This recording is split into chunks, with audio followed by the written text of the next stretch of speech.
January 19, 2025, mag-uumpisa na ang ceasefire na napagkasunduan ng Israel at ng Hamas. Nagbigay na ng detalye ang kampo ng Israel kung ilan ang kanilang pakakawalan at kung ilan naman ang pakakawalan ng Hamas. Ito ay gagawin sa first phase na agreement ng magkabilang panig. Pinangalanan din ng Israel ang kanilang hinihingi na hostage na hawak ng Hamas. Sino-sino sila? Yan ang ating pag-uusapan sa videong ito.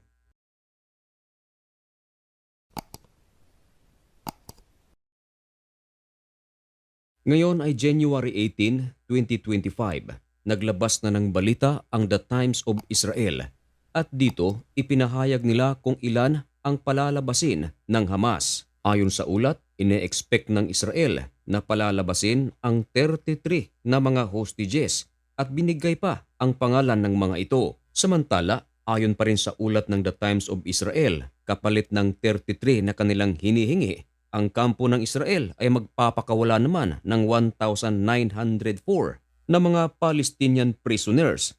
Kasama na rito mga kaibigan ang mga killers. Lugi ba ang Israel mga kaibigan? 33 versus 1,904. Ayon sa Israel mga kaibigan, 737 na mga Palestino ang kasalukuyang nasa kulungan. Samantala, 1,167 naman na mga Gazans ang kanilang hawak dahil sa kanilang ground operation. Kasama na rito mga kaibigan ang dose-dosena na mga morderos. Kasama na rito si Zakaria Zubidi. Ito ay inaprubahan na ng gobyerno ng Israel. Nagkaroon sila ng meeting. Umabot ng 8 oras ang kanilang meeting at katagalan ito ay naapruba rin. Agad ito na inanunsyo ng gobyerno ng Israel at inihayag sa The Times of Israel. Dagdag pa ng Israel, kasama na rin daw nilang pakakawalan ang mga Palestino na may mga mabibigat na kaso at merong mga life sentences. Kasama na rito ang mga miyembro ng Hamas at mga Palestinian Islamic Jihad at mga Palestinian Authority. Meron din silang hawak na mga kasapi sa Fatah movement. Dagdag pa ng Israel, pakakawalan din daw nila ang mga journalist na nalilink sa Hamas. 3 prisoner na nagmula sa Silwan Squadron. Sila yung mga kilalang grupo na laging umaatake sa west part of Jerusalem. At ang kanilang malaking ginawang pag-atake ay ginawa noong March hanggang June 2002.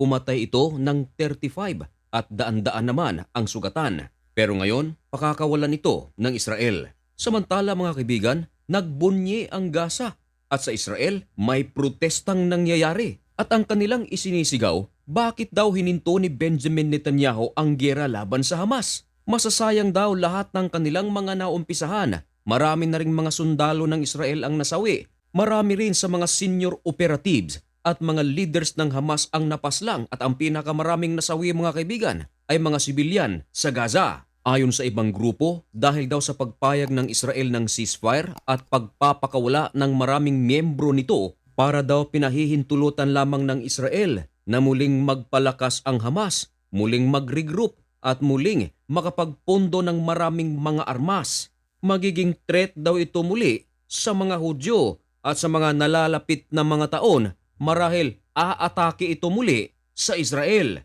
Maraming grupo din ang mga nagsasabi mga kaibigan na baka ito ay strategy ni Donald Trump at ni Benjamin Netanyahu. Dahil sa ngayon kasi mga kaibigan, meron ding Amerikano na bihag ang Hamas. At dahil dito, ang Israel at United States of America nag-aalangan na umatake ng husto sa Hamas dahil nga iniiwasan nila na madamay ang mga hostages na hawak ng Hamas. Marami ang nagsasabi, Baka lang naman mga kaibigan na kung sakaling makuha na ng Israel lahat ng mga hostage at makuha na rin ng Amerika lahat ng mga hostage, meron itong gagawin sa Hamas na walang sino man ang makakapigil at hindi sila mag-aalinlangan na gawin ito dahil wala silang iniiwasan. Pero marami din sa mga Israelita ang natuwa, lalong-lalo na ang mga kaanak na kasalukuyan pang hawak ng Hamas at mga kaibigan nito. Bukas, Linggo, January 19, 2025,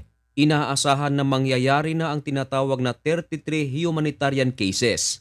Ito yung pagpapakawala ng Hamas ng mga kababaihan, mga kabataan, mga matatanda at mga may karamdaman. Nako, kaabang-abang ito mga kaibigan. Aabangan natin bukas lahat ng iyan. Samantala, pinangalanan ng Israel mga kaibigan ang mga bihag na kanilang hinihingi na pakakawalan ng Hamas. Hindi ko na lang ipapakita ang kanilang mga mukha, pero ang ating babasahin ay nagmula sa talaan ng Israel. Nangunguna ay si Romy Gunin, Emily Damari, Arbel Yehud, Doron Stenbicher, Ariel Bibas, Kifir Bibas, Shere Bibas, Liri Albag, Karina Arib, Aram Berger, Daniel Gilboa, Naami Lebi, Ohad bin Ami, Moshi Moses, Ket Sigel, Ofer Calderon, Eli Sharabi, Itzek Elgarat, Shomo Mansur, Ohad Yahalumi, Oded Lepschitz, Tishi Idan, Hisam Sayed, Jardin Bibas, Sugoy Dekilchen, Yair Horn, Omer Winkert, Shasha Trufanub, Elia Cohen, Or Libi, Abera Mengsitsu, Tal Shuham, Omer Shem. Lahat ng ito ay inaasahan ng Israel na muling makakapiling ng kanilang mga pamilya na nasa Israel. Imagine nyo na lang mga kaibigan kung gaano kasaya ang mga pamilya nito na naghihintay na sa loob ng 15 buwan ay nalayo sa kanilang piling, subalit ilang oras na lang mula ngayon, posible na mayakap nilang muli. Bukas mga kaibigan ang unang araw ng ceasefire sa pagitan ng Israel at ng Hamas at lahat ng kaganapan ay ating aabangan. Kaya para maging updated ka mga kaibigan, kung bago ka pa lang sa channel na ito, hinihimo kita na isubscribe ang napakaliit na channel na ito. Hanggang dito na lamang muna ang video ito. May God bless you and thank you so much for watching. Goodbye.